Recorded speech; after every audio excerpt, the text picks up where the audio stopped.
All right, we're playing Delial in the first round of Weekly Open, number something or other. Let's say 52. I believe I got the rule set right. Non-FF decks, level 8. All proper rules. Should be fun. Uh, Last time I played was against Akiyama a couple Weekly Opens ago, and I got crushed in a really beautiful game. Go check that one out. He played gorgeous moves. All right, let's think about our hand. He has 9 up, 9 right, 9 down, 8 left. And I noticed that if we ignore that 8 to the left, he only has 5s left. If we compare to down, he has 2 9s and an 8. Right, he has 2 9s and a 7. Up, he has a 9 and a 7.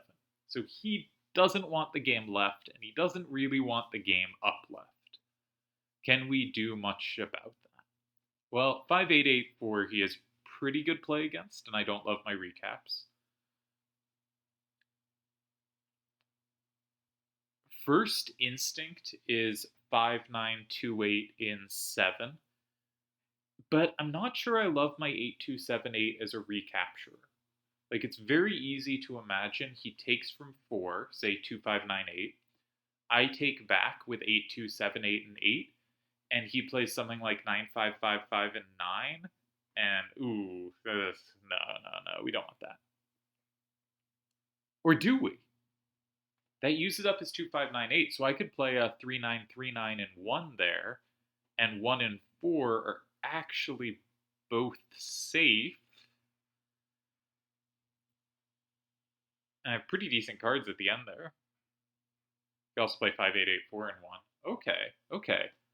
There might be play there. Do they have annoying setups in 5 against my starter? I don't see it. And if he goes in 9,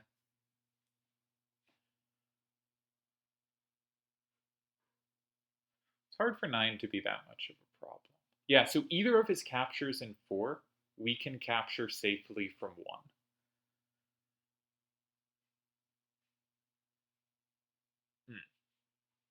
You could also start in 4, but I think that's lower pressure. I think 4 gives him ways to use his cards usefully, and I would rather, not do that. It's possible 4 is better. It's really hard for him to set up against 4. But I always get in trouble when I do that. All right, so I think 5928 in 7 has a fair amount going for it. Just checking a couple other things like 9555 and 9. I just take an 8. That should be good.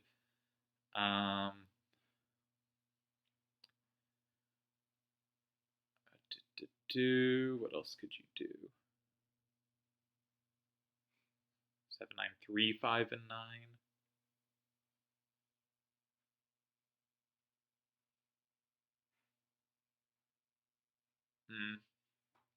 Maybe he has some play there. Maybe I should more strongly consider 4.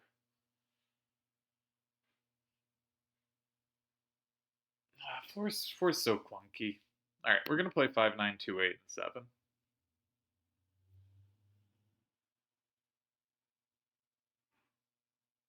I think that's better than 3939 there. But 3939 is potentially not a very good card. My current instinct is his best reply is 7935 and 9. It sets up a threat for him at 8 with 5793, and he's pretty good going down, so he makes the game more down than left.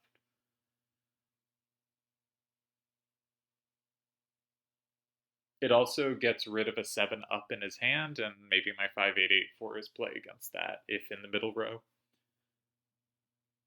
Yeah.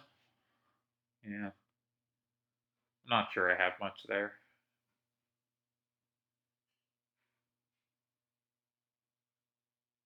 Possible I'm on the defensive there. I hope not.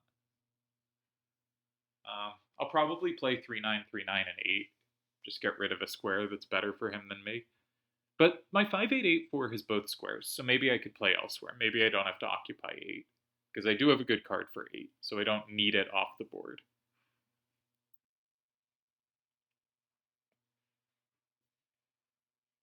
Structurally, could think about going in 1, 2, or 3. Do I have any messages?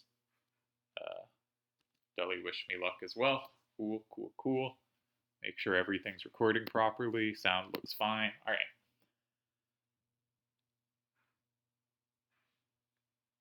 I was thinking of starting to like pause during time on their turn when I'm not really don't have too much to say, especially this early in the game where there's just like there's so much different stuff he could do, right? There's such a wide range of options. Like I did not remotely consider what happens if he goes, 2, 5, 9, 8, and 3. Now, what probably happens is I take it from 2, but maybe I should have looked at his corners. I did have other stuff to look at that I thought was important and useful, but it was very far from a complete check of everything. I have been not particularly sharp in my analysis videos recently and when looking at games. But also, when you're looking at a game, you kind of, especially when the game's already happened, you kind of like, oh, this is a win with 4 moves left. I should see it immediately. And of course, you're not always going to see it immediately. It's going to take a minute or two. And so you guess for 30 seconds, get it wrong, and then go, wow, I'm an idiot. But like, that's fine. So, and like Akiyama absolutely whomped me, but I think he played great. So I actually think I'm in pretty decent form right now. It's just everything I do suggests to me, perhaps, that obviously Akiyama beating me is not a strong indication of anything. He's always very capable of doing that, and obviously getting calculations a little messy is fine. If you get calculations wrong in 30 seconds or a minute, well, that's what the other 4 minutes are for. But I think this match will be a good indication of where I stand. Like, if I lose but put up a good fight, or better than that, if I win, I'm probably in pretty good form. If I just like lose terribly here from a hand that should be pretty good, that's probably not so good a sign, right? So we'll see what happens here. I'm pretty reliant on the 5884. I really do have started to like the look of 7, 9, 3, 5, and 9 for him. My 5884 would be pretty easy to imagine it getting overworked. I always forget I should reload by pressing Apple R or Command R rather than pressing like the refresh or reload button, because then it keeps my place on the screen better and I don't have to scroll down. Now, what's going on in TTA land? Probably videos have been up, but we're in the semifinals of Ultimecia. Metis vs. DJ is happening, I think, next weekend, which is also when I get info for jury duty, so that's going to be super duper fun, because sitting in a room for a billion hours waiting for things to happen is great time. Also, I'll have to wake up early, which is a pain. What else? What else?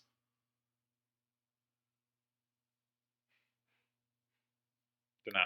Let's refresh. And I didn't lose my place. He does not pick up 7935.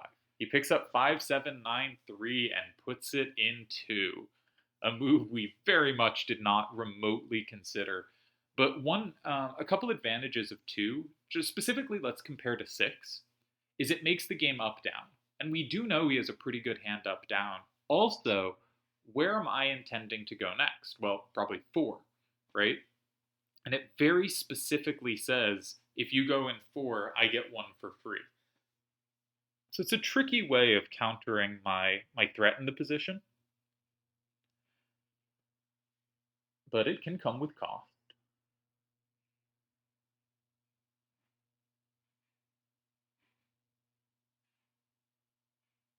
It's also a position where there's now going to be a lot of options. I don't really want to go in 5. I don't think my up-down sweepers are very good.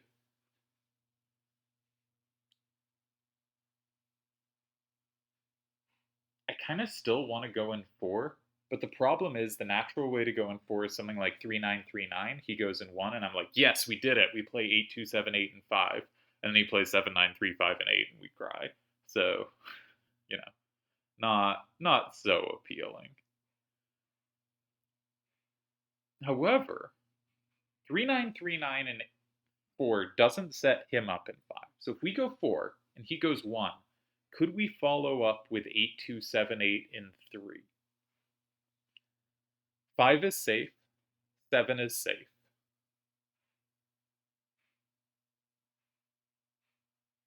He doesn't really have big, scary setups. We do have 5-8-8-4 left in our hand, which is not very good in that endgame, though.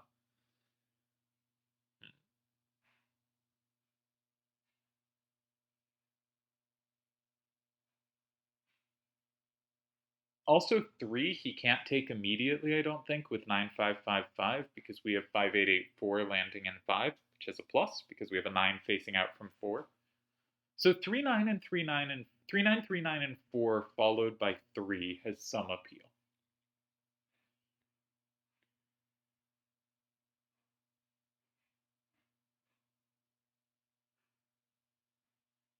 Oh, I'm using 8-2-7-8 twice in some of my calculations. Am I? Yeah, because I don't threaten 5 at the end because I've used 8-2-7-8.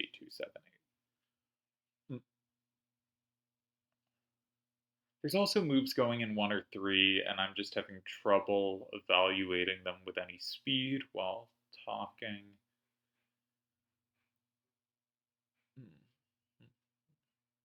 I want to go 4. I feel like 4 is what I should be doing.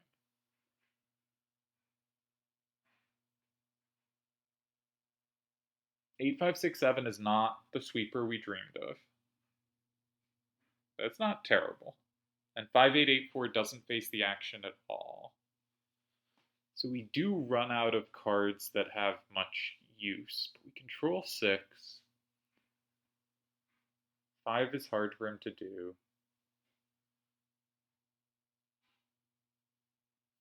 Yeah, I'm going to try 4.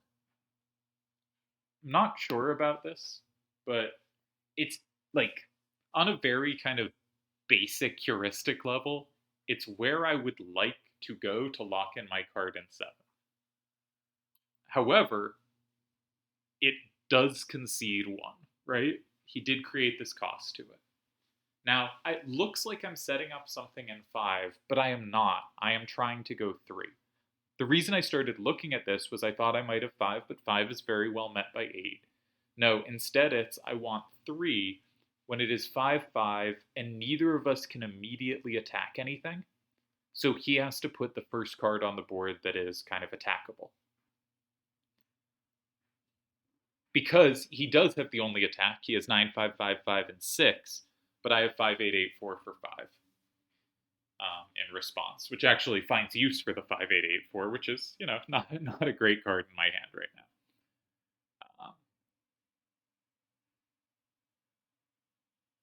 I could also imagine there's some funny lines. Imagine that 5 and 8 were the final squares left, and he had a 2-5-8-9 and 4-9-8-2 left in his hand. If I could play 8-2-7-8 in 9, 5-8-8-4, not those two. Say he had a 5 down and an 8 down. 8-2-7-8 and 9 would set me up to cover both of those.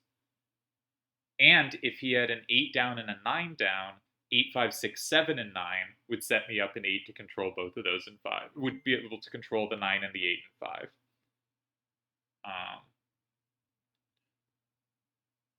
So there's like funny ways for 5-8-8-4 to control space. I don't know if what I said just made any sense, but like my 2 cards with an 8 up, each going in 9, can set up 5-8-8-4 in 8 to control a lot of his hand, depending on what he has left.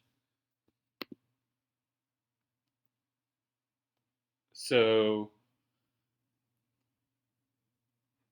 there's some like sneaky lines where I weirdly control a whole lot of space.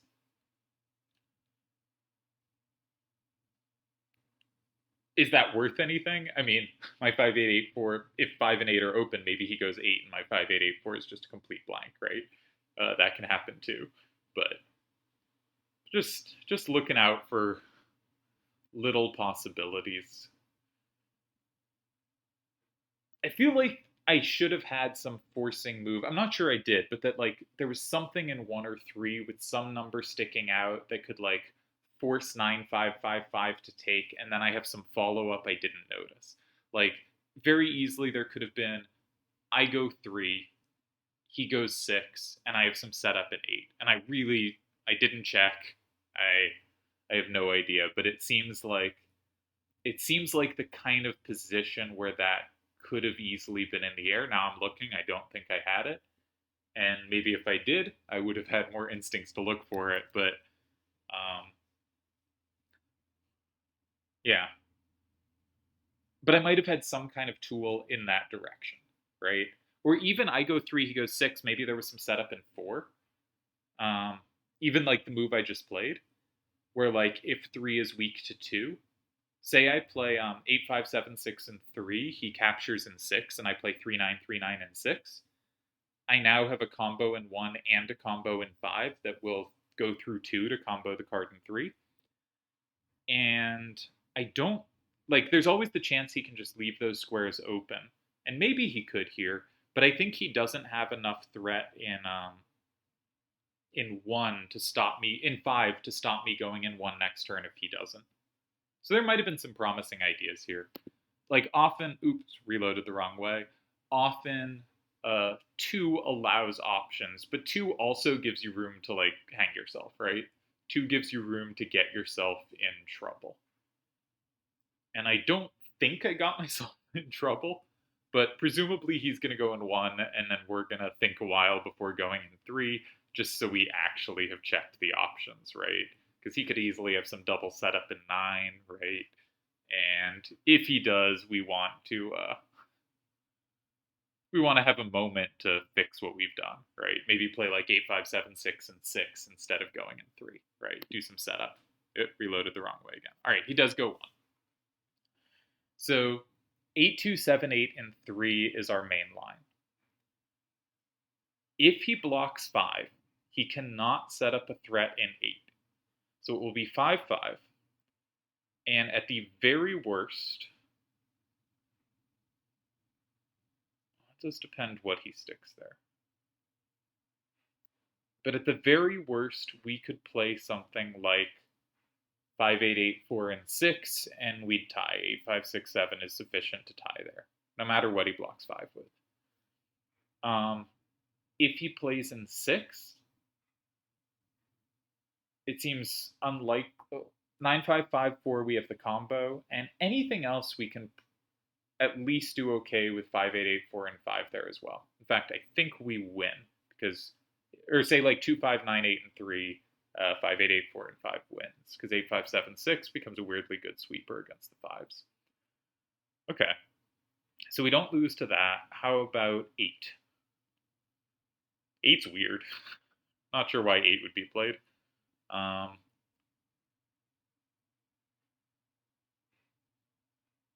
Might not have anything against 8 though. It was a weird move. Probably 5, 8, 8, 4, and 5 is pretty good.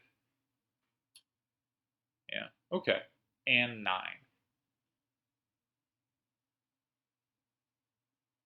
9, 5, 5, 5, 9. We can block 8, and we're fine. Yeah. Okay, so 3 does not lose. What about 6? Now, you might think I should be checking if it wins, but I don't think we have a win here. So 6. Now, 6 is a sneaky point, right? If we go 8, 5, 7, 6, and 6, and they go 3, we go 5, we're up 6, 4, but they just need to have kept 9, 5, 5, 5, because 8, 2, 7, 8 kind of blanks at the end if they go 9. So if they play 2, 5, 9, 8, 3, which is like the natural thing to put in 3, and we didn't set up the weird coverage that we sometimes do. Like if we could play then 8, 5, 7, 6 again and 9 after they go 3. Oh wait, we have the 8, 2, 7, 8, so we control that. We don't control the other one. Okay, we don't control 3s. All right, I think I'm just going to go 3, not 6. Obviously 5 is pretty bad. 8's a real move as well. Do we want to think about 8? Nope, we don't have time. So I'm going to go 3. I think 6 is also a decent move, but I think this should be more pressure. Not that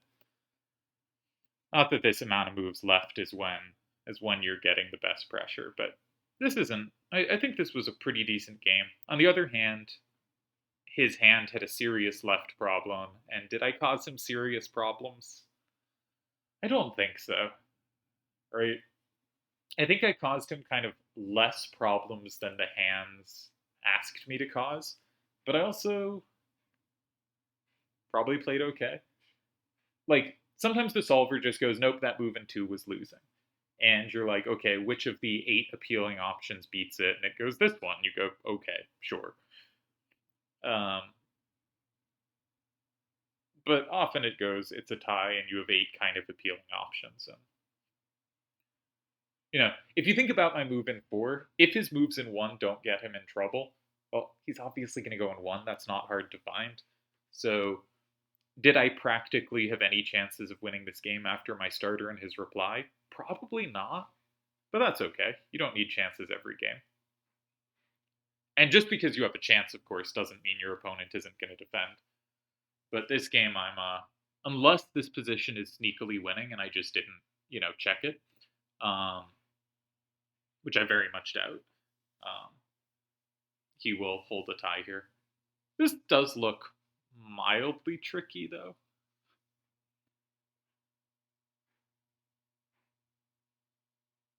Like, there's certainly a lot of moves that lose for him. That's true in almost every position.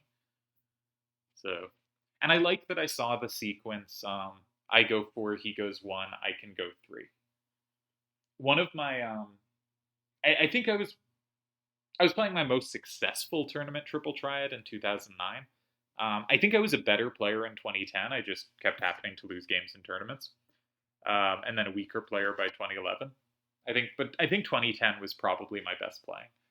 And one thing I sort of realized around then was kind of the ways you could approach an L were a lot more varied than I had previously thought. And so there's lines where you have to be able to play in 5, and there's lines where you just need your opponent not to be able to play in 5. And this felt like the latter to me, and I think I evaluated that pretty well. So, good job to me. Solid game. We got a tie versus Deli. That's always a nice result. Like, never gonna feel bad on that. Unless, of course, and I said, unless I misevaluated this and I'm randomly winning when I think it's a tie. Of course, if I'm randomly losing when I think it's a tie, we'll have to reevaluate everything. But this seemed a logical way to play, where 4 was the move I wanted to make, but the natural follow up didn't work, but a different idea did. And it was part of the reason why 4 was appealing in the first place. I have 5 and he doesn't. Now, in this line, I gave up 5, but the point that he doesn't have 5 is still pretty critical. And it also makes little sense, right? We've each kind of done a bunch of paired square things, right? I go 7. I'm threatening to go 4. Okay, not quite paired squares, but my idea is to go 4. He goes 2, setting it up. If I do go 4, he has 1. But anytime you go in 2, there's this pair of 1 and 3.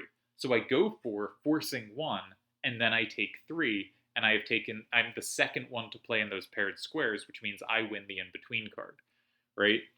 And so I think we've sort of had this chain where I correctly got to, this is slightly pleasant for me at the end, but that doesn't mean it's, winning.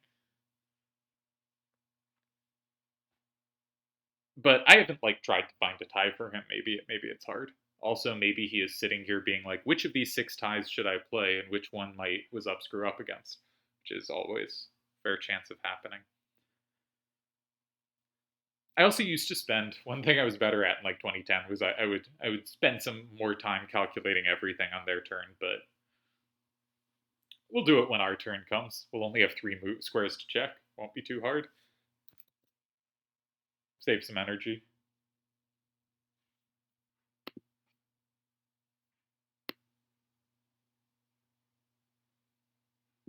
Oh, Dully is saying he thought he saw a tie, but now he doesn't.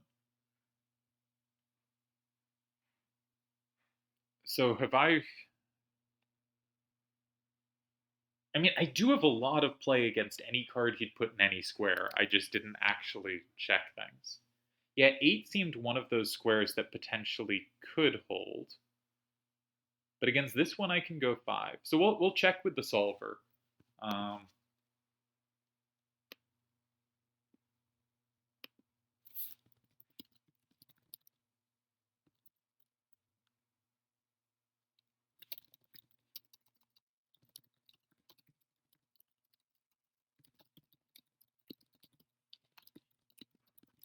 message either.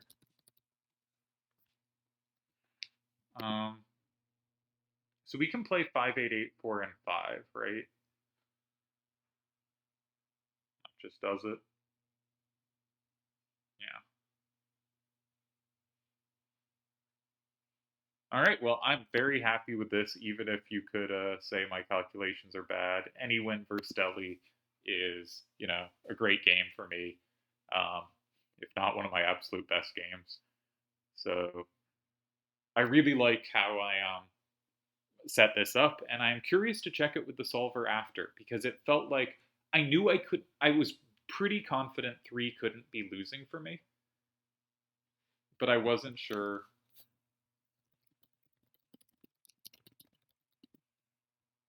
I wasn't sure it was more than that. His left weakness ended up like I was thinking about it a bunch at the start, and then I sort of lost track of it. But it really hurt here at the end. It really hurt here at the end. Yeah, because like other moves with the egg, like 2-5-9-8 and 4, I can also play 5-8-8, 4, and 5, and I win because my 8-5-7-6 sweeps the fives. Um, and 2-5-9-8 in 9. I don't know why I'm calculating this now that, it doesn't matter. But yeah, we'll just go check it with the solver. All right.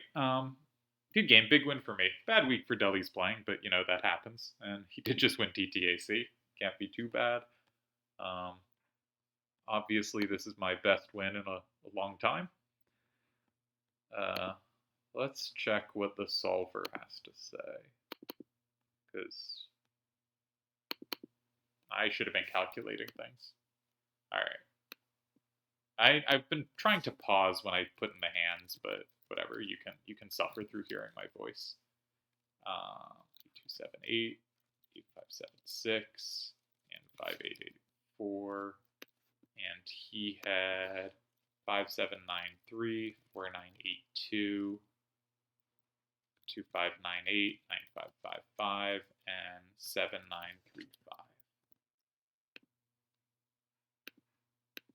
And rules. Yeah, I was going to put in the wrong rule. Sorry, plus wall is a rule. Play game. Let's see what it has to say.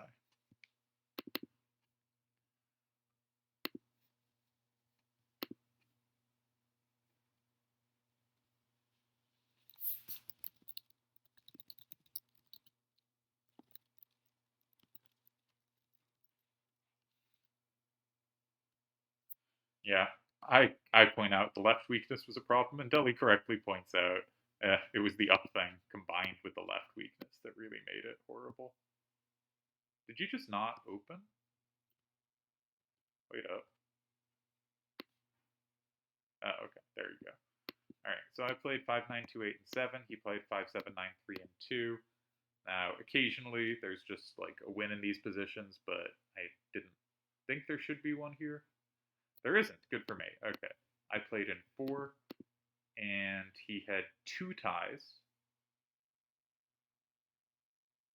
Wow. Okay, this was much more dangerous than I thought. He does have a tie in 1. He also, like, this randomly ties, but, like, that's not a real move. So he has 1 move that's a real move that ties. And I have no idea why it's better. I guess we saw that 2-5-9-8 played badly. So I guess it makes sense that there would be some tool here. 4-2-9-8 gets a threatened 6. And that, for some reason, makes all the difference. Yeah, it does. Because I block 6, and you just... okay, that's so hard to see at distance. Yeah, I would have played the same way. And this position is just winning. And I just assumed it was a tie. All right. Once again, as this occasionally happens, I think I'm a pessimistic evaluator, right? I think I thought this position was some pressure, and I didn't see other positions that were, so I went for this, but I didn't evaluate it as serious winning chances. And that's because I just didn't check the lines carefully enough. But also a good sign for my instincts, right? Bad for my calculation, good for my instincts. And it means my move in 4, given that there wasn't a win, was a very good move. And just really hard to correctly pick which card to put, because every instinct says this card is weaker power facing the game, right? He's had such an up left weakness, and in the end of the game, he has such that up left weakness, and he should actually give up so much left power. Ugh. Ugh. Yeah. So I'm happy with how I played, but I think I really lucked into this. I think I really lucked into that. All right. Well, we're on to the second round where I will play, I think, the winner of Cliffy versus Tezuka, which hasn't yet happened. And then the winner of that faces the winner of Dalamar versus Seto. Because Dalamar knocked out Akiyama in the first round. So I do not have a chance to get revenge on Akiyama. All right, very happy with this game, of course, and now to return to the chaos of today. Cheers.